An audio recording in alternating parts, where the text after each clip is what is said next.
આયુષીને ન્યાય અપાવો। અમારી એક જ માંગ મહુવામાં આયુષી દીકરીને ન્યાયની માંગ સાથે આહિર સમાજનું આવેદનપત્ર। મહુવા ખાતે આજે આહિર સમાજના આગેવાનો દ્વારા મહુવા કલેક્ટરશ્રીને આવેદનપત્ર પાઠવી આયુષી દીકરીના મૃત્યુ મામલે વહેલી તકે ન્યાયની માંગ કરવામાં આવી હતી। આ દરમિયાન સમાજના મોટી સંખ્યામાં આગેવાનો અને સભ્યો ઉપસ્થિત રહ્યા હતા।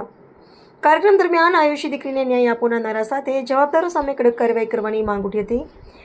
આવેદનપત્રમાં રજૂઆત કરવામાં આવી છે કે જસદણ સ્થિત આલ્ફા ઇન્સ્ટિટ્યૂટમાં સંચાલકોની ગંભીર બેદરકારીને કારણે આયુષીનું અકાળે મૃત્યુ થયું હોવાનો પરિવારનો આક્ષેપ છે। પરિવાર દ્વારા જણાવાયું છે કે તેઓ દીકરીને ન્યાય અપાવવા માટે સતત લડી રહ્યા છે। સરકાર અને પોલીસ તંત્ર સમક્ષ મુખ્ય માંગણીઓમાં કેસને ફાસ્ટ-ટ્રેક કોર્ટમાં ચલાવવો, ઘટનામાં જવાબદાર તમામ આરોપીઓને કડકમાં કડક સજા આપવી, હાલ પકડાયેલા આરોપીઓ ઉપરાંત અન્ય સંડોવાયેલા લોકોની પણ તપાસ કરીને કાર્યવાહી કરવી તેમજ આવી સંસ્થાઓ પર કડક નિયંત્રણ લાવવાની માંગ કરવામાં આવી હતી। પરિવારે જણાવ્યું કે અત્યાર સુધી પોલીસ અને સરકાર તરફથી સહકાર મળ્યો છે અને તેમને આશા છે કે વહેલી તકે ન્યાય મળશે। પરિવારનું કહેવું છે કે જ્યાં સુધી આયુષીને ન્યાય નહીં મળે ત્યાં સુધી તેમનો સંઘર્ષ ચાલુ રહેશે। રિપોર્ટર મનસુખભાઈ બારિયા, રમેશભાઈ નરસિંહભાઈ ગંગાણીયા, ગામ મોટા જાદરા। અહીં મને મારા સમાજે મને ખૂબ સહાય અને સહારો આપ્યો છે અને મારી દીકરીના ન્યાય માટે મારો સમાજ મારી સાથે ઊભો છે અને હું ભવિષ્યમાં મારી દીકરીનો ન્યાય નહીં મળે ત્યાં સુધી હું વડીકમ ઊભો રહીશ। મારા સમાજે મારી સાથે છે એટલે ન્યાય મેળવવા માટે હું જે કરવું પડે તે કરીશ।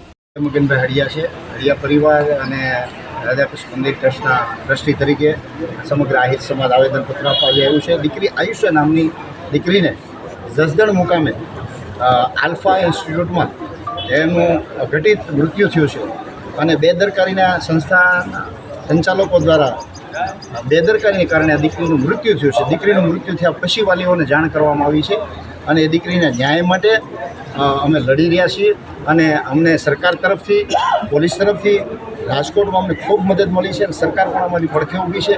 પણ આ અમારી ન્યાયની માંગણી એટલી છે સમાજ વતી અને દીકરીના વાલીઓ વતી અને અમારા સંસ્થાઓ વતી કે દીકરીને વહેલી તકે ન્યાય મળે, આ કેસ ફાસ્ટ-ટ્રેક કોર્ટમાં ચલાવવામાં આવે અને આ બે આરોપી જે સંચાલકો પકડાયા છે એના રિમાન્ડ પૂરા થયા છે અને એની પાછળના જે પણ લોકોની ભૂમિકાઓ છે એની પણ ધરપકડ કરવામાં આવે। વહેલી તકે ફાસ્ટ-ટ્રેક કોર્ટમાં કેસ ચાલે અને એને ફાંસીની સજા અથવા આજીવન કારાવાસ મળે એવી અમારી માંગણી છે। ત્યારે જ અમારા આહિર સમાજને અને 18 વર્ણના લોકોને સંતોષ થશે કે આવા લેભાગુ સંસ્થાઓ જે ચલાવે છે બિલાડીના ટોપની જેમ રાફડાની જેમ બધે ફાલી ફૂલ્યા છે અને બે રોકટોક આ જે સંસ્થાઓ આવ્યું ચલાવે છે એમાં વહેલી તકે સરકાર ધ્યાન આપે અને વહેલી તકે એને પગલાં લે એટલી જ અમારી માંગણી છે। ત્યારે અમારી દીકરી આયુષીને ન્યાય મળ્યો કહેવાય છે અને એના આત્માને શાંતિ ત્યારે જ થશે, ત્યાર પછી તમે જપશું। ભારત માતા કી જય।